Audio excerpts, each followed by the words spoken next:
مرد کو بھی تربیت کی ضرورت ہوتی ہے، لیکن عورت کو تربیت اور احتیاط دونوں کی ضرورت ہوتی ہے۔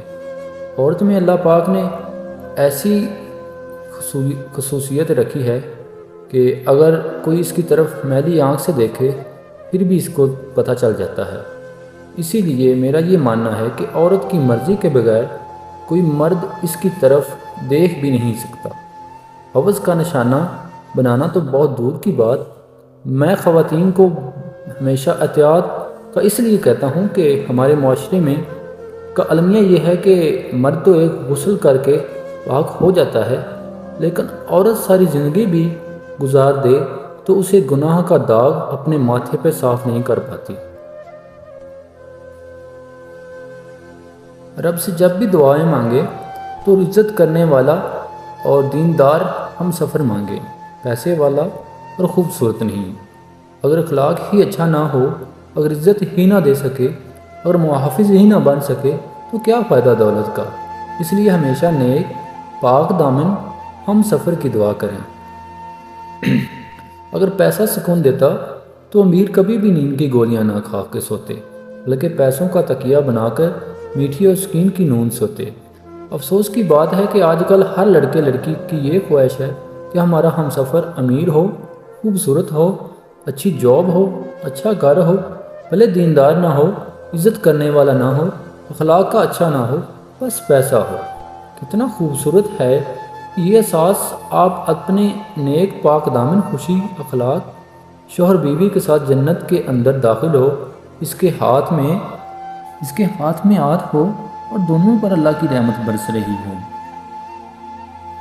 کچھ راز ہم ساری زندگی اپنے اندر رکھتے ہیں، کسی کو چاہ کر بھی نہیں بتاتے کہ شاید اس خوف سے کوئی ہمیں سمجھے گا ہی نہیں، ہمیں جج کرنے لگے گا۔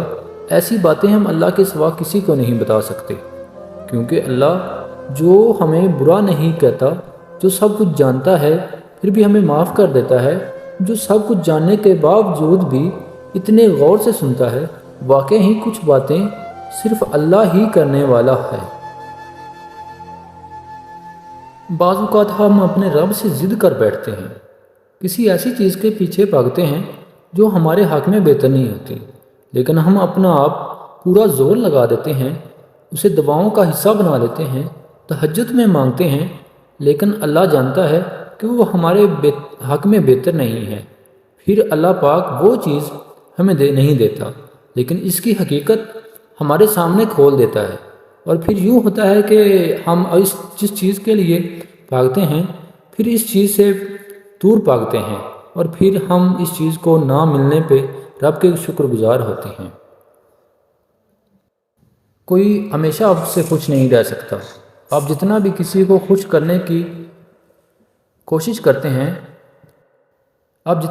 لیکن ایک دن ایسا آئے گا کہ وہ ساری محبتیں بول کے، ساری ہمدردیاں بول کے آپ کے منہ پہ دے مارے گا۔ وفا کی امید نہ رکھیں، تنہائی ہمیشہ بہترین ساتھی ہے۔ کبھی کبھی ایسا ہوتا ہے کہ ایک لمحے میں ہی ہم سے کوئی چھین جاتا ہے، جیسے وہ تھا ہی نہیں۔ کبھی ایسا ہوتا ہے کہ ایک لمحے میں ہی کوئی ہمیشہ کے لیے ہمارا اپنا ہو جاتا ہے۔ کبھی ایسا ہوتا ہے کہ ایک ہی لمحے میں ہمارا سارا جہان چھین لیتا ہے۔ کبھی ایسا ہوتا ہے کہ ایک لمحہ سارا جہان ہمیں ہمارے سپرد کر دیتا ہے۔ کبھی ایسا ہوتا ہے کہ ایک لمحہ صدیوں کی اذیت میں مبتلا کر دیتا ہے۔ کبھی ایسا ہوتا ہے کہ ایک لمحے میں اس جہان سے آگے نکل جاتے ہیں۔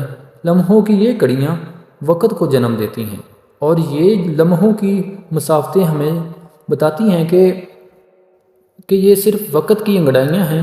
اگر اچھا وقت نہیں رہا تو برا بھی نہیں رہے گا۔ بس زندگی انہی لمحوں کے بیچ سانس لیتی ہے اور ڈراتی ہے اور دم توڑ دیتی ہے۔ بس جس نے ان لمحوں کی مسافت کو طے کرنے کا فن سیکھ لیا، پھر وہ ہنسی خوشی منزل کو پا لیتا ہے۔